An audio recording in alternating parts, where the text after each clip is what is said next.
Welcome to the Wayne Bennett Podcast, celebrating West Virginia's people, places, and the culture of Southern Appalachia. Now here's your host, Wayne Bennett. Welcome to Wayne Bennett's podcast. My name is Wayne Bennett, and this is episode 119. It's November the 15th, 2023. About a month ago, my wife and I were in Charleston at the West Virginia Book Festival. We'd gone down there to see an author that had written a story on the Holocaust and sit in a seminar. And then we were walking around checking some of the exhibits of the authors. And my wife grabbed my arm and said, there's a guy talking to you. Well, I don't hear too well in crowds. And so when I turned, I didn't really recognize him. And we got to talking, and it's our guest today, Mr. J.D. Wilson. Welcome. Thank you. Good to be here. You're a Beckley guy, and which was how did you know me? Well, I have listened to some of your podcasts and seen the Facebook posts about the podcast, but I guess I really knew you I remembered you from high school. I did. You were a teacher there at Woodrow Wilson. I did not have you for any classes, but I remember you being there. I think you were the wrestling coach. Yes. Yeah. Mm-hmm. Yeah. Now, you graduated from Woodrow Wilson in 1976, and tell me a little bit about your early life, your parents and where you grew up at. Grew up in Crab Orchard. Started there when I was younger. We moved around a lot, so lived in quite a few states. Before we moved back, we were in Arizona for a few years. I counted it up at one time. I think up until the 6th grade, I think I went to about 8 or 10 different schools. Wow. And we moved back here, and then from the 6th grade on, lived at Crab Orchard there. Went to grade school there 1 year, and Park Junior High. Graduated from Woodrow. Just great growing up in the late 60s and early 70s here in Beckley. Now, with as moving around so much, did you have a normal childhood? I did. It was normal for me. I don't have, I know a lot of folks, you get out of high school and you have friends you since kindergarten or before that you went to school with. I didn't have that because, we were moving every few years. Uh-huh. And I didn't see anything, that was my normal. How did you stay busy as a kid? Did you play sports or? I never tried out for school sports, but around the neighborhood, we were always into bikes at the time, grade school, middle school, had friends around the neighborhood, and it seemed like we were constantly on bicycles. And, at that time we could, it was nothing at all for us to take off and ride bikes down to Crab Orchard and be gone all day, and mom and dad didn't think anything, at that time. As long as you're home by dark. Yeah. Now, my kids growing up, my grandkids now, no way I would allow that. But at that time, that was okay. Yeah, the society's changed a lot. We got, every kid's got a cell phone now, and keep track of them. And back in those days, like I said, as long as you're home by dark, the parents didn't worry about you too much. They had their own things. But you mentioned going to Woodrow Wilson, and I taught 11th grade English over there. Who did you have in 11th grade? I had, and I think as we were emailing there, I was telling you about that. I still remember, to be honest, I'm not sure if it was the 10th grade or the 11th grade, but she has always stuck with me. I had Mrs. Larkin. Some of the short stories, I think I mentioned to you, we read Shirley Jackson's story, The Lottery. Uh-huh. And I guess because of that plot twist at the end, how shocking that was to me. And I've always remembered that. That was really one of those early things I remember that pressed me into reading. And even eventually, several decades later, thinking about, hey, I would like to try writing. And I had her, and I've always remembered her. Well, now, you mentioned the story of the lottery, and I haven't read that story in years. I can kind of remember people would get together a certain time of the year from the community, and it was kind of like a festival. Right. Yeah. And then they would draw names And if you didn't get your name drawn, Yeah. they would kill you. That was it. I mean, it was really a plot twist there, for like I said, I don't know if it was 10th or 11th grade, but I'd never read anything like that. Well, I taught also, I had a reading seminar class in the 12th grade, and we only had about 12, 13 students, but they all were voracious readers. I mean, and I wasn't a very good teacher, but I did read a lot that year, trying to keep up with the students in class, what they were doing. And of course, back then you had the trilogy and Future Shock and Brave New World, all that stuff, and kind of kept me interested over the years. Now, I don't know whether you were around or whether you remember this, but Raleigh County hired a poet in residence for the high schools. His name was Larry Levy, and he worked at Woodrow. He would come into my 11th grade English class once a week, and then he would go somewhere else the next day, in Woodrow. And they just did it for 1 year, I think. And he would teach poetry and some writing experiences, and I probably learned more than the kids did. I mean, he was a young guy, and but he brought a couple people in, a couple authors, and talked, and it was really a good experience with us. But you would have probably been around that time, but I'm not sure exactly whether he just taught in 11th grade or whether it was all the classes together or not. I don't recall him. I know during the 11th and 12th grade years, I was taking drafting at the Votech, and I happened to get hired by our drafting teacher. Had an architectural business, so I ended up leaving school early and would go to work while he was teaching and be there by myself working. But I got school credit for that. And so that I think my senior year, I left school at about 9:15 in the morning. Really? I had 2 classes, left about 9:15, went to work, and I got my school credit for, on the job for working. And so 11th and 12th grade, I had short days. Who did you work for? Robert Wade. Robert Wade. Yeah. Well, there was, even when I was in the 12th grade, I got out, I think about 11:30 and got to go to work at that time. Now, what did you do? Did you continue this after you graduated from high school? Yeah, I worked for Mr. Wade there for a few years, and he went out of business. I left from working for him.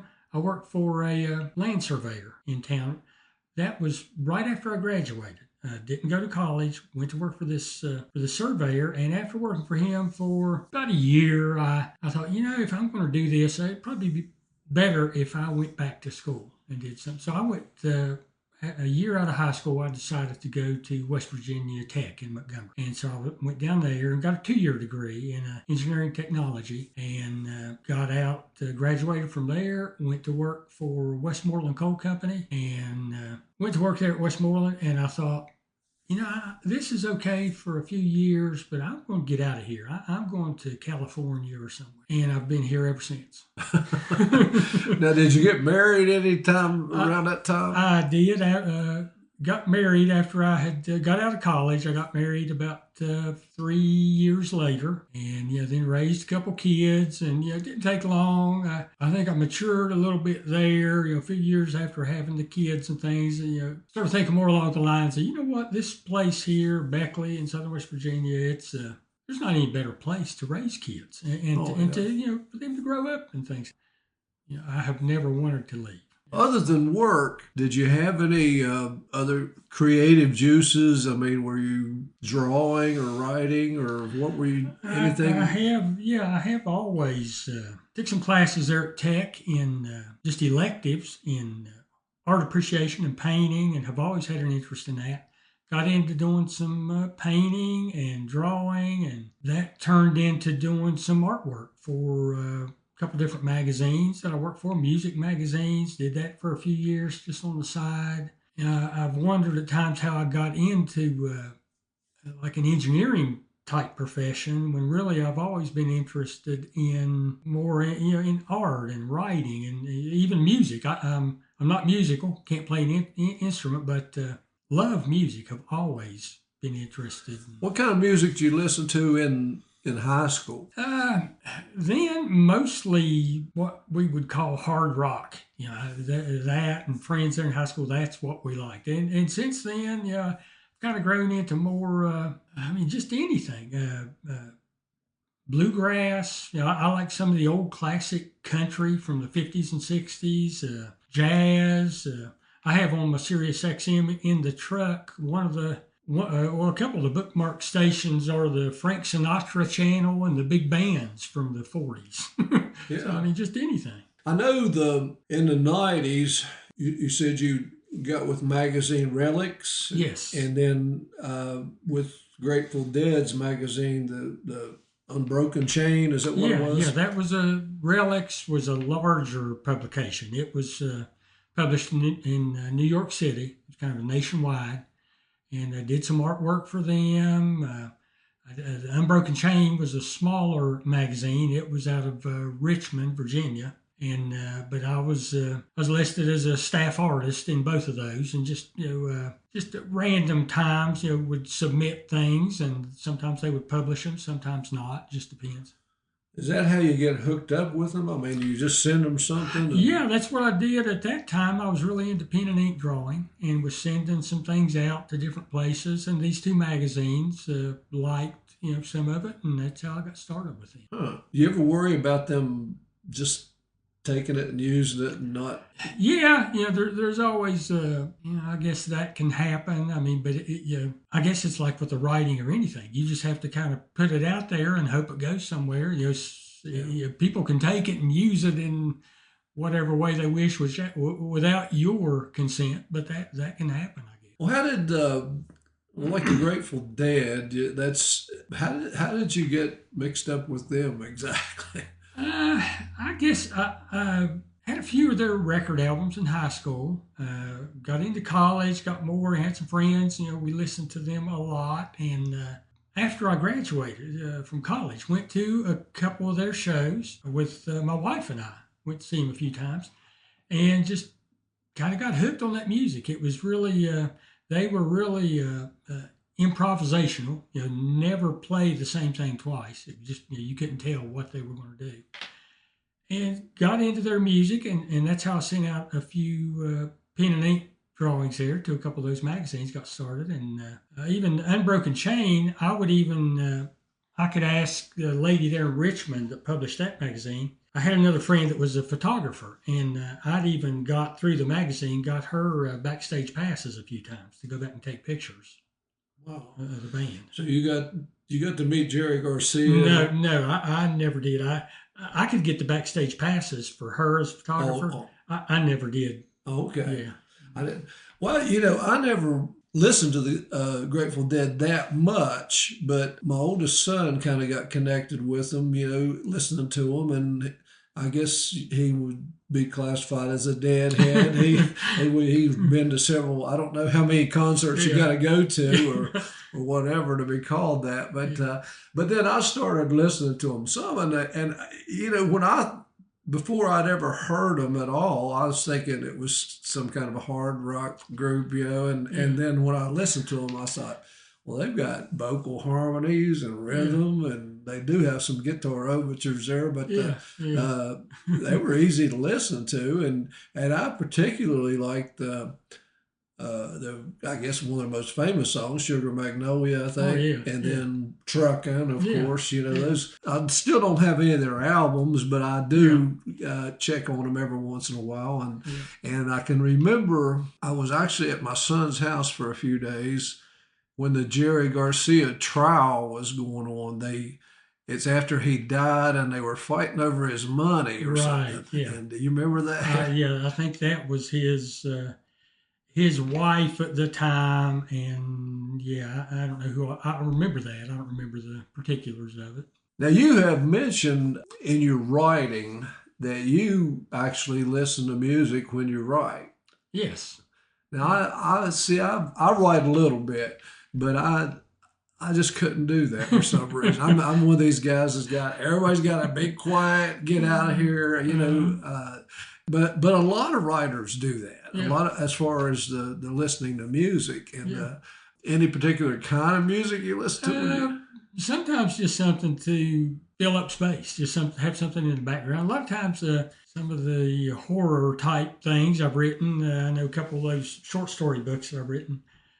A lot of times on the computer, I'll listen to, I guess they call it ambient music, and it's kind of just instrumental type stuff that maybe is kind of dark, but just something kind of sets the mood, and I just seems like for me anyway, I like to have something other than just the silence, just something in the background. Now you have you mentioned your wife. Does she do anything affiliated with drawing or writing or anything like that? No, other than supporting you. No, not really. She just supports my bad habits, I guess.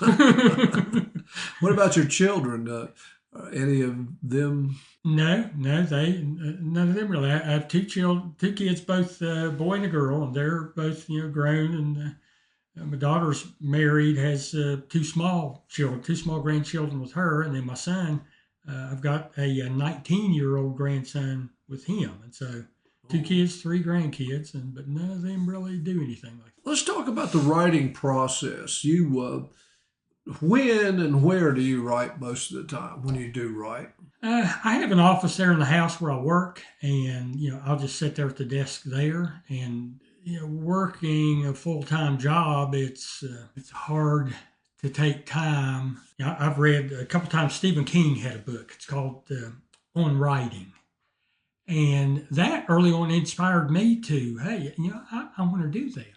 But he talks about how you should have a certain time every day to sit down and do that. Well, for me, with work and with life, it's hard to do that sometimes. Yeah. And so I'll have times where I can, especially late in the evenings, after I work, sometimes I'm up late at night, and maybe I'll work a few hours, 2, 3, 4 hours at night, maybe on something like that, and maybe do it for weeks at a time.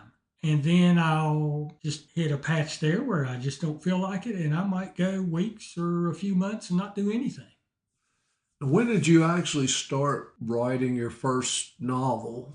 How old were you? Well, I was, that was just it was published in 2019, that first book, The Foxfire Terror. It took me about 2 to 3 years to write that. And that was just, like I said, sometimes spending a lot of time with it, sometimes taking a break for quite a while. But it took me a while. Once, when I got into it and I had this idea I wanted to do that, when you actually start writing and you actually start getting back into things like the English and the grammar and mechanics of writing, things that I haven't even looked at since high school or college, there's a lot more involved in it than what I initially thought. And so it took a while for that first book. The others after that seemed to come easier. That first book, writing it, going through the process of self-publishing, and it was a learning process. Now, your first book that you wrote, what inspired that? I mean, to start writing, you kind of got to have a story, you want to tell. What inspired that story? I just had this idea for this thriller that takes place on the Appalachian Trail. And I didn't want just the typical murder mystery that you wanted something with some type of twists and turns to it. And that's another thing, as far as anything I've written, any of these 4 books, it's some writers I've read, they have a plot outline. They sit down and they know, where the story starts, kind of where it's going, how it ends, and you just fill in the details as you go. I just never been able to do that. I start out with this idea, and it just goes wherever it goes. There's a book out there, and I can't remember who wrote the book, but there's a book called The Plot. If you ever get a chance, read that. It's about writers, and it's catchy, But it's if you get a chance, read that. You would enjoy that. Yeah. Now your first book is a horror story and it's called the Foxfire Terra. But you don't seem like an eerie, morbid kind of guy. So, have you ever walked on the Appalachian Trail? I have, we've crossed just where the trail crosses the highway a few times, been around it, a few times and vacationing and things. And here last year, my wife and I like motorcycle riding. And so I have a bike that we take, quite a few just day trips in the, summers. Last year, we rode down to Pembroke, Virginia. And there is the hotel down there where the movie Dirty Dancing was filmed, the Mountain Lake. And so we've been down there quite a few times. We'll go down there sometimes, just have lunch at the hotel. We rode the bike down there, and there's a road that leaves the hotel. It actually turns into a gravel road. And we left the hotel and took this gravel road that probably 20 miles or so from the hotel, hooks back up down near Parisburg. But up on top of the mountain there, the Appalachian Trail crosses this gravel highway. And so we stopped there where the trail crossed. There were actually half a dozen people there. There's a parking spot there where the trail crosses. We stopped there and just got off the bike. We actually walked out the trail maybe 100 yards. That's the extent of my Appalachian Trail hiking. So you've had to do a lot of research to some of the starting points and all that stuff. Yeah, and I did that. The trail takes place, or the story here takes place in northern Georgia. And so I did some research on the different locations there. And well, one of the things that a lot of times I'll ask people about their bucket list and those kind of things. One of the things that was on my bucket list, I never wanted to walk the Appalachian Trail, the total 2,000 some miles, right. But I did want to maybe spend 3 or 4 days hiking a certain segment of it, the part that goes into West Virginia and stuff. And but after reading your book, I don't think I want to do that stuff now. So I'll just read about it, I think. But now, what about? You write something, but then you read it later, you don't like it, you want to rewrite it. Do you have to do that a lot, or do you hit it right the first time? No, I don't hit it. I'll generally try to get through the whole story one time, and even at that, going back and changing little things here and there. But try to get through it and get it written, and then I'll go back through the whole thing at least 3, 4, 5 times, and just keep tweaking, the story here and there, details, and even at that, once I'm done with it, and I say, okay, this is it, and I'll put it out there. And I still, of the 4 books I've written, I have yet to go back and read one. I just have no desire to. Really? I start looking at it, and I have at times open one up and kind of leafing through it and start reading things, and I'm always like, why in the world did I do, why is this here? What, that's wrong. And I don't like to go back and look at them.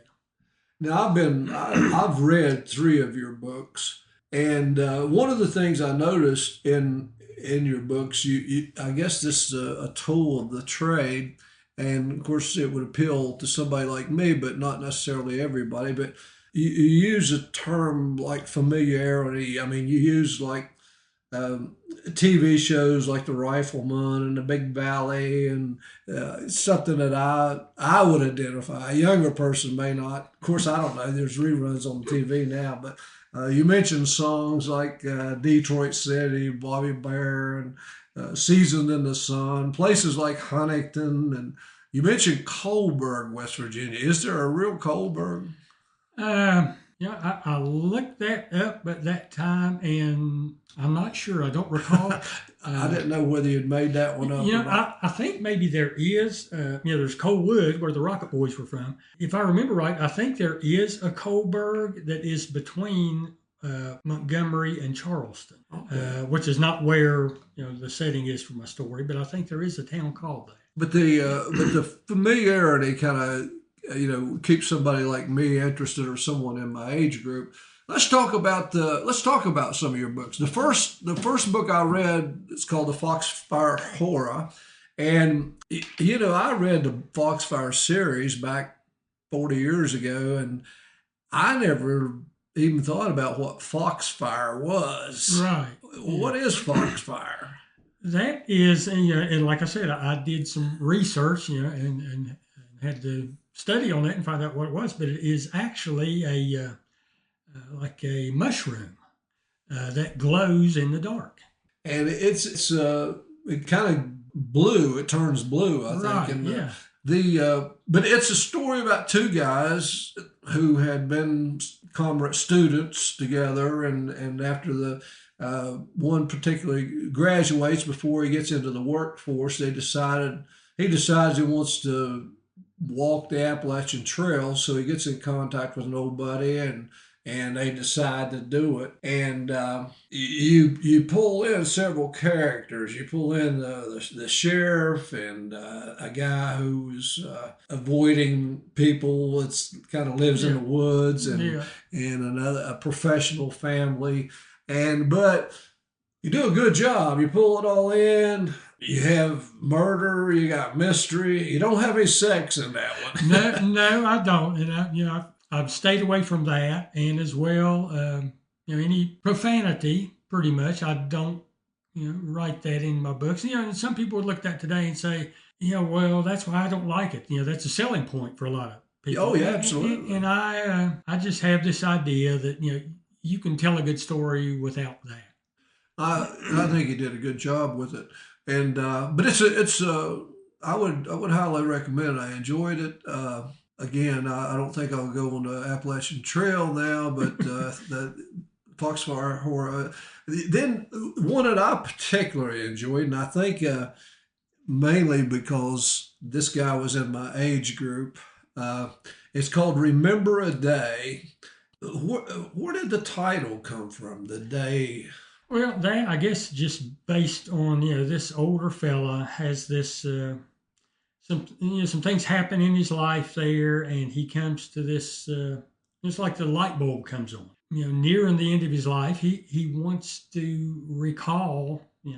I guess what we would call the good time, and so that pretty much the entire story is just this effort that he has to recapture some of that. That's interesting, Wayne. That one. The story early on, I think I write in there about this couple. They get married in, I think, if I recall, I think I specified that it was in Pembroke, Virginia. It was. But the place where they got, where this couple in the story gets married, that was actually the church where my wife and I got married. Oh, really? And I even, there's an old preacher there, this fella at this, I think it's a Methodist church. It's right there as you drive through Pembroke. It's on the right as you're headed south. And I told my wife, I said, I'm going to use him in the story. And so I contacted the church there. Got hold of one of the ladies that I think is secretary or something there. And she told me, that this Reverend Kelly, Raymond Kelly, was his name. He had been there for quite a few years. And if I remember correctly, she told me he had just retired several years before, and that he had passed away just within the last year or two. And I was telling the lady there, well, I was wanting to use him in my story, and she didn't say, yeah, that's fine or no. And I got thinking about that, and I thought, well, probably shouldn't use his real name. I used the name, but I changed a few letters in the name. I see. But it was that account is, and I guess, I don't know, writers, for me, I know I draw on a lot of personal things, when I'm putting stuff on paper like that. Now, it was called Remember a Day, and the main character is Jack Grant, and he's a guy in his 70s, early 70s, and like you said, he's wanting to go relive a very special time of his life. His wife has passed away, but during his trip, he touches a lot of lives, he didn't actually plan to do that, but he does touch a lot of lives. Even though the theme is a little melancholic, it's true. It's true to life. And if you remember that movie Bucket List with Morgan Freeman and Jack Nicholson, they wanted to climb Mount Everest or something, and do this one thing, but they had never done it. They wanted to do something they had never done. Jack Grant wanted to do something like that he had experienced, and so it was. He was going to go all the way across the country, from Virginia to California, and find the Paradise Inn, Feldman's Paradise Inn, and along the way he influenced several people. It to me, that's a Hallmark movie. I mean, that really, Remember a Day would make a good Hallmark movie. You ought to think of send it off to them. I think they might take that one.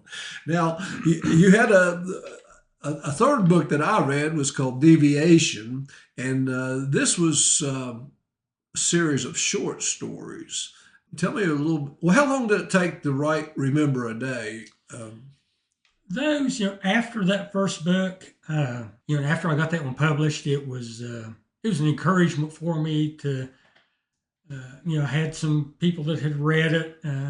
Was really encouraged by, after the first book, I thought, well, I'm going to try to do this more seriously than what I have. And so the next three books probably spent more time without as many breaks, and around each one around a year and a half, something like that, really? to do each of those. Now the Deviation, the short stories, it reminded me so much of some of the Twilight Zone stories I used to watch on television, or Alfred Hitchcock, some of the things that you brought out. Loved Alfred Hitchcock when I was growing up, but especially there was one story that you had that was where the guy gets off the interstate and he goes to one place and then he goes back and he can't get back on the interstate and the road keeps getting shorter and shorter, and it gets to a point that and then but there's another story that you wrote about these people that bought a house, and the guy was was going to retire as a surgeon or had plenty of money, but they started getting visitors in the house that ghost-like visitors. And it kind of goes back to the lottery type theme, because somebody's got to pay, somebody's going to go, and it's people, you got to read this. What did you want the readers to take away in some of those stories that you wrote, though? Those I enjoy writing the short stories because they're less complicated. There's not as much chance that, in a novel, you write something in the first three chapters and later toward the end of the book, you have a contradiction that you don't realize. Short stories, not so much, that. And so I enjoy writing those. And it's interesting about the lottery with the one story about the people that buy the house. I hadn't thought of that, but, that's true. That could, and I think, like I said, that's subconsciously the things you've read over your lifetime and you've stored back in that gray matter there, you don't realize how that can influence you. And well, let me point out something else. Also, in the Foxfire Horror, one of the characters keeps saying that the people have to pay the ones that some of his victims, and so you've got. Maybe inadvertently, right. It's kind of interesting though that's true. That's true. I hadn't never made that connection, but that could well be that I just knew without even thinking about it. Now, I've never read the book Hallucina. What is that about? That one again is just short stories, a lot like the Deviation book. Short stories that the Hallucina. It actually though has a few stories in it that are not horror stories. One about some young boys, this one about these young boys that are looking for a secret fishing hole that actually takes place in West Virginia. It has a couple stories in there, I guess classified as flash fiction, which is generally stories that are 300 to 500 words or less. So a couple of short stories there. One of those about a young boy going hunting with his dad. That one is actually autobiographical. It's kind of a story I wrote that I reflect back on. My father passed away in 2003, and that story, is just almost what I remember as a kid. And we would go squirrel hunting. But there's some different ones in that, not so much all horror stories. And in both of the Hallucina and Deviation, those have some stories in there. Some that were, I'd received a couple honorable mentions from, there's a contest. It's really an international contest. It's the L. Ron Hubbard Writers of the Future contest. It's a quarterly thing, 4 times a year. They take submissions from all over the world. And generally, I haven't placed in the top rankings there. I've received a couple honorable mentions, which they have several hundred honorable mentions each quarter. But they will have each quarter, the submissions to that contest are around 7,000 to 9,000 entries. Wow. Yeah, I'm glad you mentioned the awards and recognition. Now, does somebody edit your books, or do you edit yourself, or how do you do that? I don't have an editor, and that's one thing. You read these writing forums and all, and people, you can't do that without having an editor, is whatever. But the thing is, without being a full-time writer and actually making some money with that, that's expensive. So I don't have an editor, but I do have, there are some online sources I use a lot. I use Grammarly, and there's a really good program. It's called the Hemingway editor that goes through and checks, pretty much, every basic things in there. And, I use those a lot. And, it would be nice one day to be able to hire an editor to go through your books. And so as of now, I consider myself a novice. And to be honest, I was driving up thinking about you, talking with you this morning, and how it's kind of intimidating having an English teacher read my books.